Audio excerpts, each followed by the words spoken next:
ফেসবুকে যত বড় বড় সেলিব্রিটিরা আছে তাদের সাথে দেখা হয়ে গেল, আর তাদের সাথে একটু সেলফি ভিডিও না নিলেই হয়ই না। তারপর যেসব কুটনিদের নিয়ে গেছিলাম তাদের সাথে ধাক্কাধাক্কি করে নিয়ে চলে আসলাম ঠাকুর দেখতে।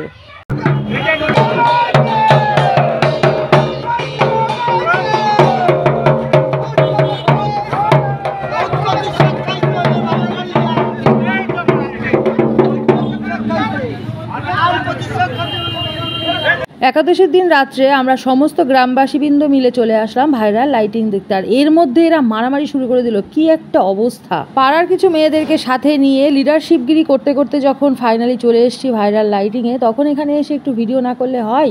তো ওই কারণে দেখো সবাইকে জোর করে ধরে নিয়ে কিন্তু ভিডিওর মধ্যে ইনভলভ করলাম। তো আমরা যখন এখানে ভিডিও করছিলাম ভাবছিলাম অরিজিনাল ভয়েস দেবো, কিন্তু চারিদিকে এত গান বাজনা হচ্ছিল যে কারণে আমি অরিজিনালটা দিতে পারিনি। কারণ ওই যে একটাই ভয়, যদি কপিরাইট হয় আর আমার এই যে ভাইরাল ভিডিওগুলো যদি ডিলিট করে দিতে হয়, ওই কারণেই আমি কিন্তু জীবনের অনেকখানি সময় নষ্ট করে আবার ভয়েস ওভার দিয়ে তারপর ভিডিওটা এডিট করছি। দেখো ফোনটা হাতে নিলেই তো আমার ফোন থেকে টাকা ইনকাম হয় তোমাদের কথা অনুযায়ী। তাছাড়াও এত সুন্দর সুন্দর ভিডিও যখন আমি ছাড়ছি ফেসবুকে, তখন তো সেখান থেকে আমাকে ইনকাম করতেই হবে বা ইনকাম করি আমি। তো যাই হোক, এখানে যখন সবাইকে একবার ধরে নিয়েই এসেছি তখন সবাইকে ভব ঘোরানো ঘুরিয়ে দিলাম।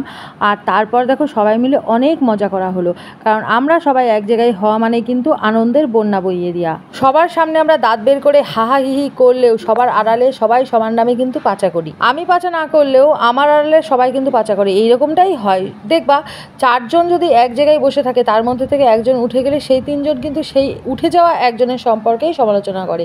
তো যাই হোক, এখানে এসছি আমরা, অনেক কিছু হলো, তার মধ্যে কিন্তু আমরা দেখেছি একটা কলমি শাকের ঝাঁক।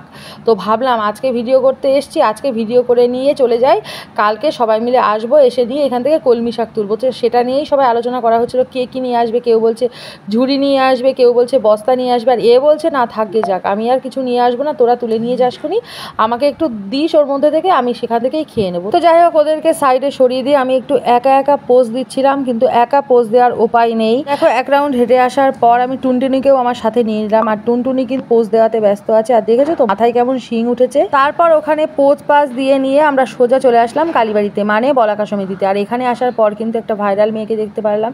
তোমরা যদি কেউ চিনিস রাখো তাহলে অবশ্যই কমেন্টে জানিও, যদিও আমি জানি তোমরা কেউ কমেন্টে জানাবে না, তবুও আমি বলে দিচ্ছি ওই মেয়েটা কিন্তু সেই মেয়েটা যে মেয়েটা শ্রাদ্ধ বাড়ির ভিডিও করে নিয়ে ভাইরাল হয়েছিল। দেখো এখানে কত সুন্দরভাবে পোজ পাস দিয়ে ভিডিও করছে। ওর সাথে গিয়ে আমরা সবাই মিলে গল্প করেছিলাম, তারপর সেলফি ভিডিও নিয়েছিলাম, অনেক কিছুই হয়েছিল এখানে। তো যাই হোক, এখানটার কিন্তু যে প্রতিমাটা সেটাও খুব সুন্দর, আর প্যান্ডেলটাও খুবই সুন্দর হয়েছিল। তারপর দেখো সবাই মিলে নাচতে নাচতে চলে গেলাম, আর টুনিকেও নাচাতে নাচাতে নিয়ে গেলাম। টুনিকে নাচানো লাগছিল না, গান হচ্ছিল চারিদিকে, ও নিজেই নাচা শুরু করে দিয়েছিল। তো যাই হোক, সবাই মিলে দেখো আমরা এখন চলে যাচ্ছি প্রতাপগড়। আর এখানে এসেও কিন্তু একটা ভাইরাল মেয়ের সাথে দেখা হয়ে গেল। এরা কিন্তু 5 বোন, এরা সবাই ভিডিও করে। তো এর নামটা আমার সঠিক মনে পড়ছে না, তোমরা যদি কেউ জেনে থাকো অবশ্যই কমেন্টে জানিও। সেদিন কিন্তু আমাদের সাথে অনেকেরই দেখা হয়েছিল।